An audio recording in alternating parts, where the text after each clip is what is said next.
widespread voter fraud, the Cybersecurity Division of his Department of Homeland Security has just declared this election, quote, the most secure in American history. Contributed to the cross-agency effort to protect the 2020 election by surging coordination and collaboration with our partners across the national security space.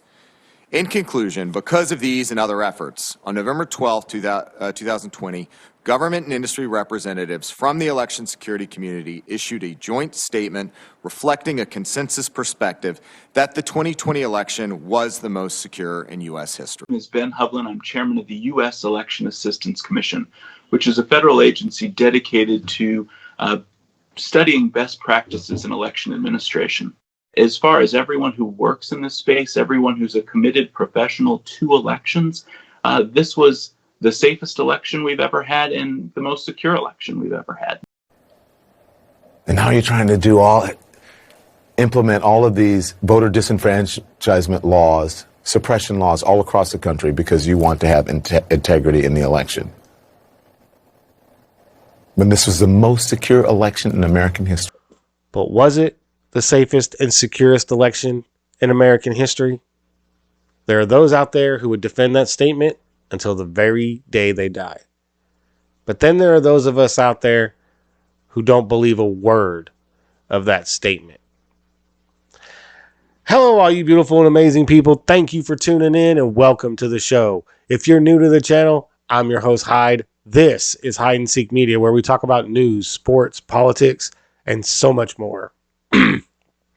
So, the narrative being pushed on everybody for the last 2 years is that the 2020 elections were the safest and securest elections this country had ever had. And yet, I can't remember a time when more people didn't think that. Maybe in 2000, Bush Gore, when Gore thought he won Florida, Bush said he won Florida, and they had to take it to the Supreme Court. Before that, it was 1824, and John Quincy Adams was elected president by the House of Representatives because they couldn't come to an agreement on the Electoral College votes. So,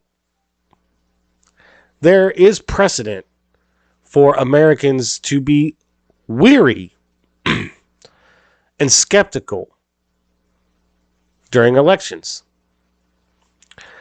People like Mike Lindell, for instance, who came out with all kinds of outlandish accusations, but never ever provided any real proof. And I'll be the first to admit, I, at first glance, thought, hey, there might be some validity to what he was saying. But after digging in deeper and never ever seeing any true evidence from him, it was hard to keep supporting that narrative. The same with Giuliani and Sidney Powell and Lynn Wood, right? None of these guys ever produced any real, legitimate evidence. So it was very hard to put any weight behind their arguments. Enter in Dinesh D'Souza and 2000 Mules. This movie documents exactly how this was perpetrated. I mean, they go through, they use, so in this movie, they use some methods of detection and investigation that weren't used before in any of the other cases or arguments in the previous Supreme Court cases. None of this data was used because they didn't have it.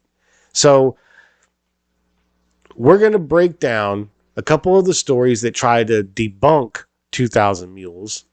I'm going to go over the movie itself, break down some of the information in it, and then I'm going to talk about what this actually means for the country and how this could actually be good for the country, and not like some of these naysayers believe it's doing negative damage and that we should just accept the fact that the Democrats got out and got more voters to go to the polls than Republicans. I don't buy that argument. And to me, that's lazy. If you're going to be lazy and just accept that happened when all of these anomalies cannot be explained legitimately, I call you lazy. I call you milquetoast, right? For being too afraid to put yourself out there without any true, hard, concrete evidence. Just by going off your gut, reacting and listening to what your gut has to tell you. Forget about what you see in paper. Forget about what you see in video. Forget about what you hear from people's testimony or what you hear or what you read in articles. Forget about all of that. What does your gut tell you based on mathematical statistics and anomalies? What does your gut tell you? How could this be possible? So we're going to get into a couple of these stories and try to debunk the debunkers. And then, like I said, I'm going to talk about the movie itself and what it means for the country. So thanks for tuning in. And if you really like what I'm doing here and you want to help support the channel, there's a bunch of different ways you can do it. I list a bunch of different crypto wallets in the description that you can donate to. I have a merch link that you can head over to, and you can pick you out some funny political t-shirts like this one, or maybe this one here.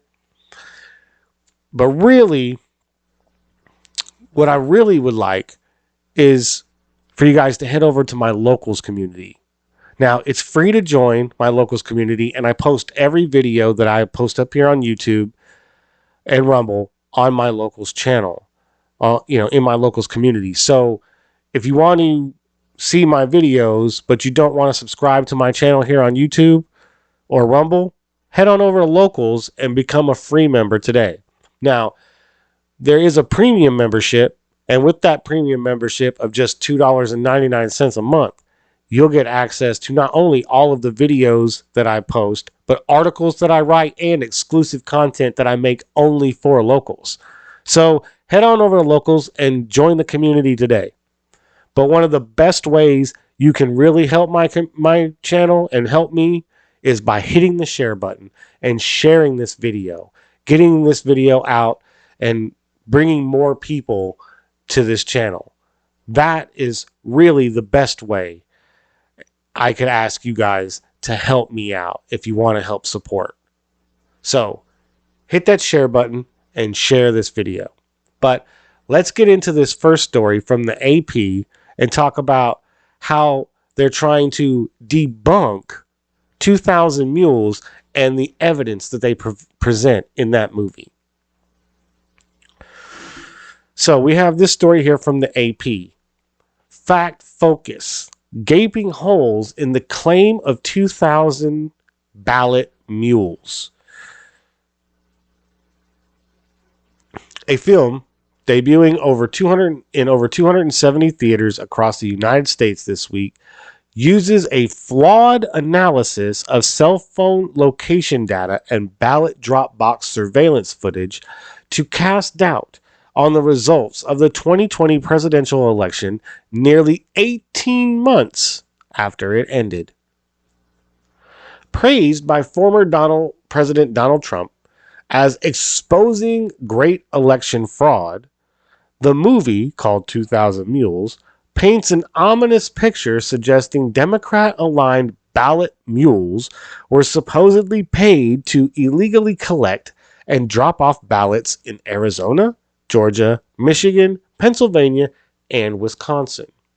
So far, the way they frame this story is that the movie is a complete fabrication, right? That they manipulate data to get you to believe a narrative. Now, having seen the movie, I can tell you that the data they provide is pretty substantial. And this line here, right, where they say, in the very first line of the paragraph, or in the article, they say, uses a flawed analysis of cell phone location data and Dropbox surveillance footage to cast doubt on the results. Okay, so flawed analysis, right? That's key. The Supreme Court, I believe it was Justice Roberts. You can fact check me on this one, and if I'm wrong, let me know in the comments, but I believe I'm right. It was Justice Roberts who said that cell phone tracking, location tracking data, or geo tracking data, is the best thing that law enforcement has in tracking criminals. It's like putting an ankle bracelet on the criminal. Your cell phone geo tracking data is like wearing an ankle monitor, basically. So where your phone goes, right, they say within a few meters. We'll get to their reasoning behind how this isn't feasible. And I'll tell you why 2000 Mules, the evidence that they present is more than plausible. They go on to say, but that's based on faulty assumptions, anonymous accounts, and improper analysis of cell phone location data, which is not precise enough to confirm that somebody deposited a ballot into a Dropbox, according to experts. The movie was produced by conservative filmmaker Dinesh D'Souza and uses research from the Texas-based nonprofit True the Vote, which has spent months lobbying states to use its findings to change voting laws. Neither responded to a request for comment. Here's the problem with what they're saying. The data that they present in 2000 Mules, and I'm going to get to that in a little bit, right? But the data they present in 2000 Mules, you could write it off if they use lower numbers, right? You could say, oh well, that's just a coincidence. But the parameters in which they used to determine these 2000 mules was, there's no way this could be a random coincidence. There's just no way, right? So we're going to get to that. Like I said, I'm going to get to that evidence here in a little bit, but I wanted to get into some of the claims that the AP makes in this story, because this is the story that all of the other news organizations used to try to debunk this movie. Here's a closer look at the facts, they say. Claim.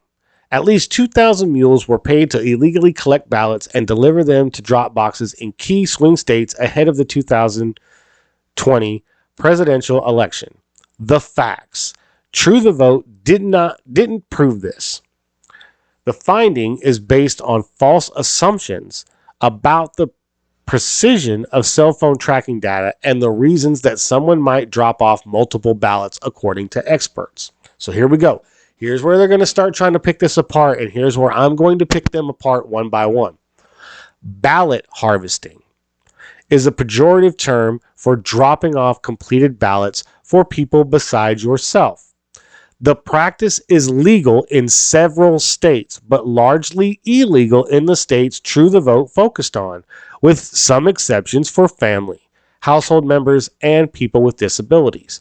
Right. So in Arizona, illegal. Michigan, illegal. Pennsylvania, illegal. Wisconsin, illegal. I believe Georgia was the only one that had a caveat. You could pick it up for a family member or people with disabilities. I believe Georgia was the only state of the ones that they looked at that had that law. I may be wrong, and there may be one other state, but the majority of the states that they looked at had no ballot harvesting laws. Ballot harvesting was illegal in almost all of these states, period. You could not drop off more than one ballot at a drop box, period. If you did, all those ballots you dropped off were illegal, period. End of story. That's where the story stops. But we continue. True the Vote has said it found some 2,000 ballot harvesters by purchasing $2 million worth of anonymized, right? I guess. $2,000 worth of cell phone geolocation data, the pings that track a person's location based on app activity in various swing counties across 5 states. Then, by drawing a virtual border around the county's ballot drop boxes and various unnamed nonprofits, it identified cell phones that repeatedly went near both ahead of the 2020 election. If a cell phone went near a drop box more than 10 times and a nonprofit more than 5 times from October 1 to Election Day, True the Vote assumed its owner was a mule, its name for someone engaged in illegal ballot collection scheme in cahoots with a nonprofit. The group's claims of a paid ballot harvesting scheme are supported by the film only by one unidentified whistleblower said to be from San Luis, Arizona, who said she saw people picking up what she assumed to be payments for ballot collection. The film contains no evidence of such payments in other states in 2020. So I'm going to pause right there and say they have evidence that they didn't present in the film, and Dinesh addressed this later on his channel on Rumble, that the reason, and any logical person would know that the reason why they didn't give out all of the evidence is because this is a criminal matter and some of these people are going to be charged, and they don't want to hinder or hurt a prosecution by revealing too much information to the public or being able to skew the public's opinion and not give them a fair trial because too many people have seen or heard about this person or this nonprofit, and it skewed their opinion, so you couldn't get a fair trial with a jury, right? And so you have to keep some of that stuff close to the vest and can't tell everybody. But given Dinesh D'Souza's reputation, given the legitimacy of his other movies, I would think that he wouldn't have done this without his due diligence. I mean, in today's day and age, the scrutiny that the people on the right get, you don't put something out like this unless you have the evidence to back it up.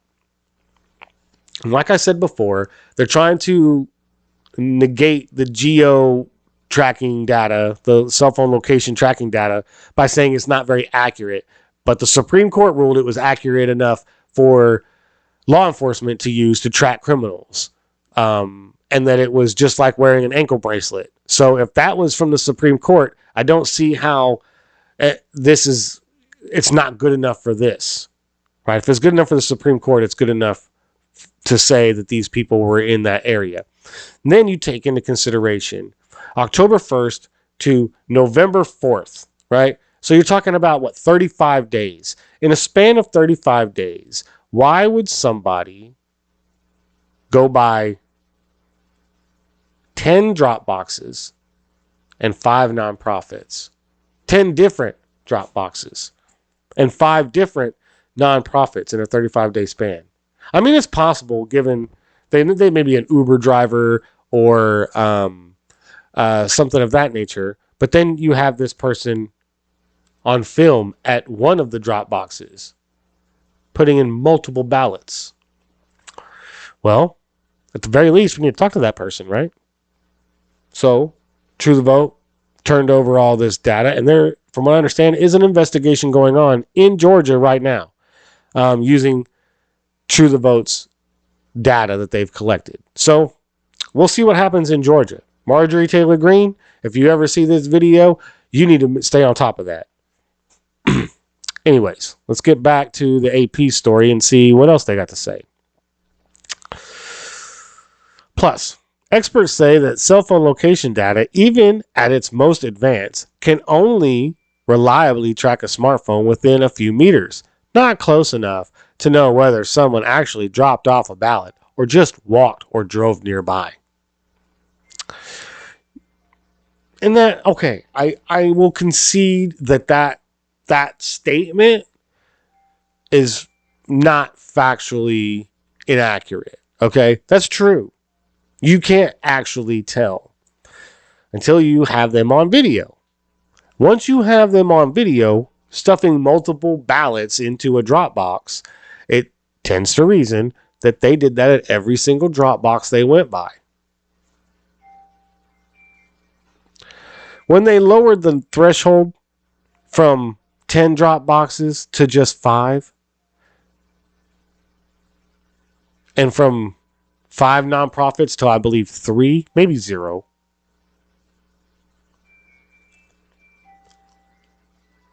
I think maybe, I don't remember the nonprofit number. I think it might be 3, but it could be 0. But I remember that they dropped the number of drop boxes to 5.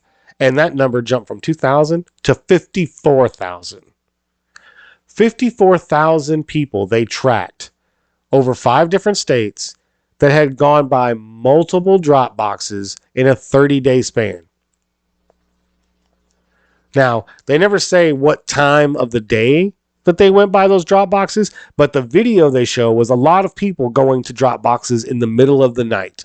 1 o'clock in the morning, 2 o'clock in the morning, 3 o'clock in the morning, dropping off multiple ballots. Why in the world would anybody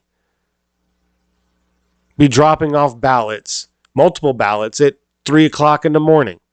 Oh, well, maybe they just got off their shift at a nursing home or something. There's no old people awake at 3 o'clock in the morning.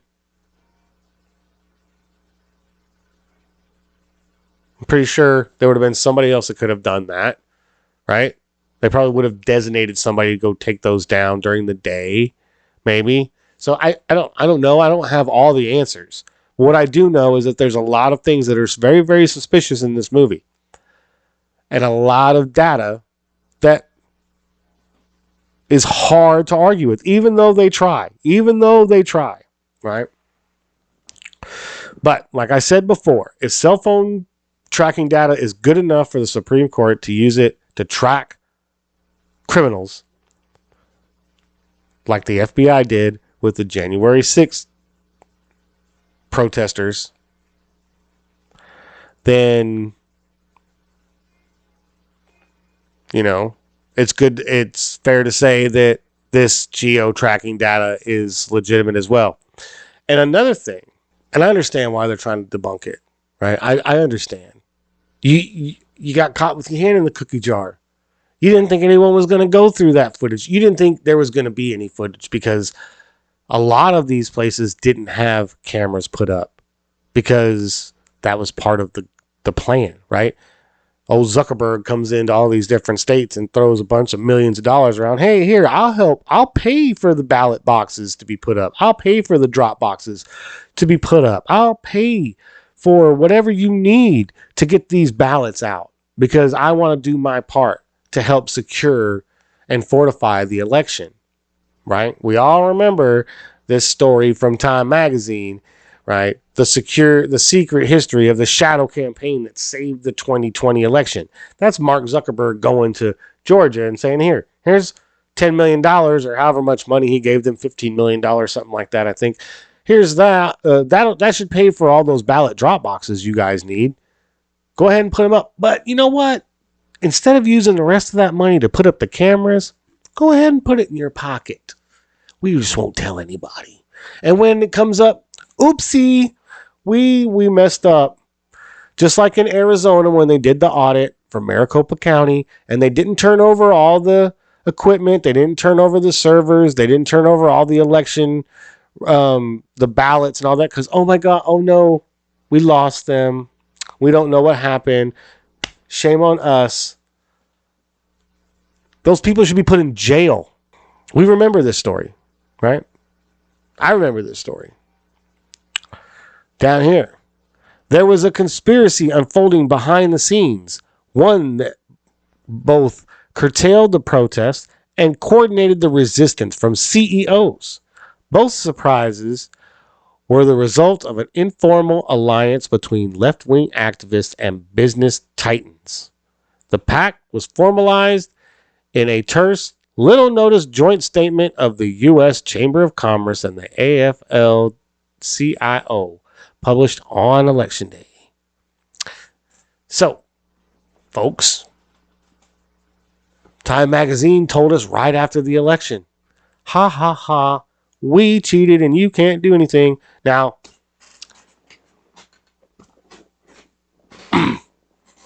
see, Time magazine told us from the beginning. In the movie, so we're going to talk about 2000 Mules now. So in the movie, there are a few scenes that were like, holy crap. There's one box in Gwinnett County that had a chain of custody document with 1,962 ballots noted on this. And first of all, that's roughly 10 times what we normally see. We sorted through the geodata, found a few hundred people. Okay, well, that's pretty odd. We have video of all of this. And guess what it shows? 271 people approached that ballot drop box during that 25-hour period. 271. 1,962 ballots were deposited. Wow. When you see the numbers, right, and you hear them talk about the geolocation data and how they use that. Hell, I mean, in one part of the movie, they say that they use that geolocation data to solve one of the murders that happened during the Rashard Brooks riots in Atlanta, the one where they burned down that Wendy's and then that little girl got shot. Yeah, they were able to use geo-tracking. True the Vote was able to use the geo-tracking data that they had bought from Atlanta in that area and was able to use that data to help pinpoint 2 suspects that the police later did arrest and charged with that crime.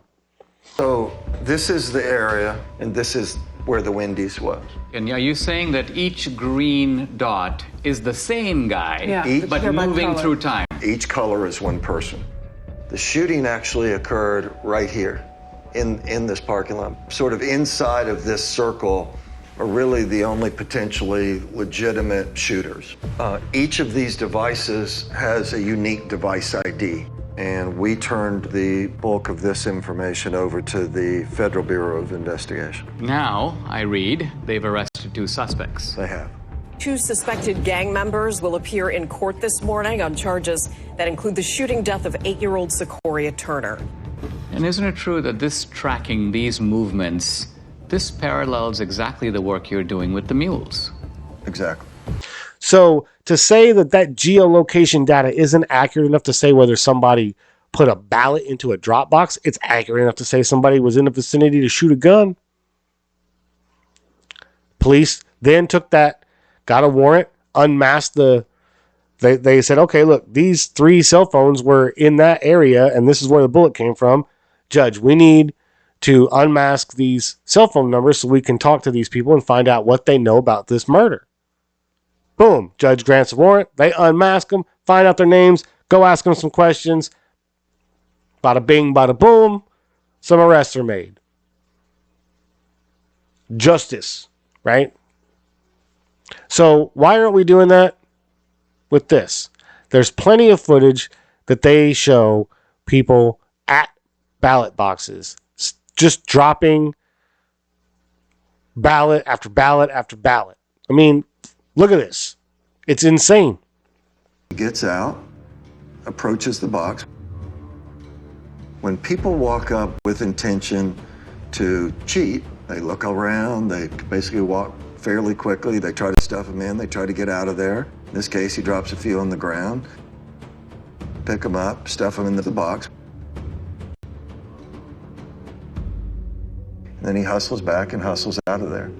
So this is what it looks like. It doesn't necessarily look like, hundreds of ballots being stuffed in. You don't need a whole lot of fraud, you just need a little in the right places over time. Is anything going to happen? I don't know. It all depends on what agency does anything about this. I think it needs, I personally don't have any faith in the FBI or any government agency on a national level to handle this. I think it needs to be given to each individual state. The state then does their investigation, and then presents their investigation and evidence to the U.S. district attorney, and then they can file federal felony charges against these people for, tampering with an election, basically. If it's true. I mean, there's no denying the people on the video are putting in multiple ballots. And in Georgia, you're only allowed to do that if it's a relative or if you work at a nursing home and they're incapable of getting to the ballot box. But then there are interviews, right, where they interview multiple people that said that their parents were too elderly and too incapacitated to even vote, and yet they were surprised that they voted in the 2020 election. That in itself right there constitutes fraud. Okay? They fraudulently took those ballots from those people, okay, filled them out, stuffed them into that envelope and signed their name and turned them in. That's an illegal ballot. Now, once it gets taken out of that envelope, nobody knows that. Right? We have to go from when the ballot was received to when the ballot was turned in. That's the only window you're going to actually be able to prove the fraud. Once it gets turned in and the ballot gets separated from the envelope, it's over. Right? There is no more accountability. There is no more, I can tie this vote to this person. The only way you could ever find out the actual truth is to have a revote. And you're never going to get that to happen. Not in this country. Oh, democracy in this country is too fragile for that. Well, folks, I'm going to tell you something. This movie will rock you to your core. It will shake your belief in every election you've ever participated in. Because God knows how long this has been going on. But I have to say, in the movie, there are things that cannot be explained. There are crimes being committed on tape that you can see that have not been handled. And it is our duty as citizens to make sure that this doesn't happen again. And that's what I want to get to now. That's where I want, if you haven't seen this movie, go watch it. It's definitely worth the year subscription that you're going to get to Dinesh D'Souza's Locals channel. Okay? So go watch this movie. The information in it that I have given you in my video is just snippets of what you will get. You need to watch the entire thing from beginning to end, nonstop, so that you get the full experience. It will blow your mind. And if it doesn't blow your mind, it'll, at the very least, make you question the integrity of the 2020 elections. So yes, I do recommend that you go watch this movie from start to finish. Go pay for it. It is worth it. So that helps support Dinesh and gives us more truth-finding missions like this. So just watch the movie, support Dinesh. You won't be disappointed. So this brings me to my conclusion from the video and how I see and what I think the video should be doing. There are some people out there, and I won't name drop, but there are pretty prominent YouTubers out there who believe that Biden truly did win, that there was no hinkiness, that it was just the Democrats rallying up 81 million people to get up and vote for Joe Biden. That for me is a hard pill to swallow. Very hard pill.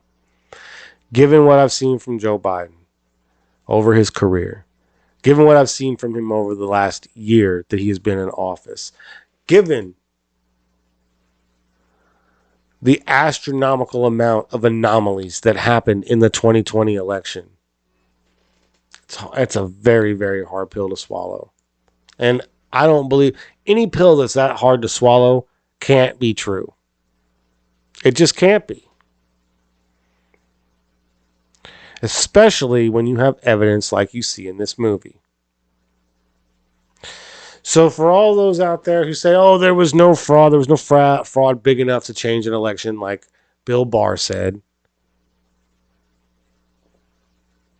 prove to me there wasn't.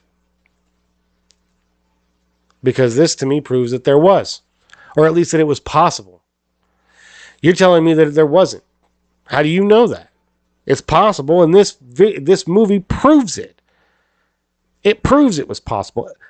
In the movie, they say Philadelphia, 1,100 of the 2,000 mules that they identified were in Philadelphia. The rest of them were spread out through Milwaukee, Arizona, Georgia, and Michigan. So 4 states had 900 people divided up in 4 states. And that was, like I said, that was set with the high bar of 5 nonprofits and 10 drop boxes in a 30-day span. That's a lot of people. That is not a coincidence that you had that many different people go by that many drop boxes and nonprofits in that many states, in that many cities, in that many counties. Like, I'm no mathematician, but it seems like it's pretty damn astronomical that number of people would be, that there'd be that many random coincidences, right? It's just hard for me to swallow that. Very hard for me to swallow that. So what this should be doing to everybody watching this video right now, hear me when I say this.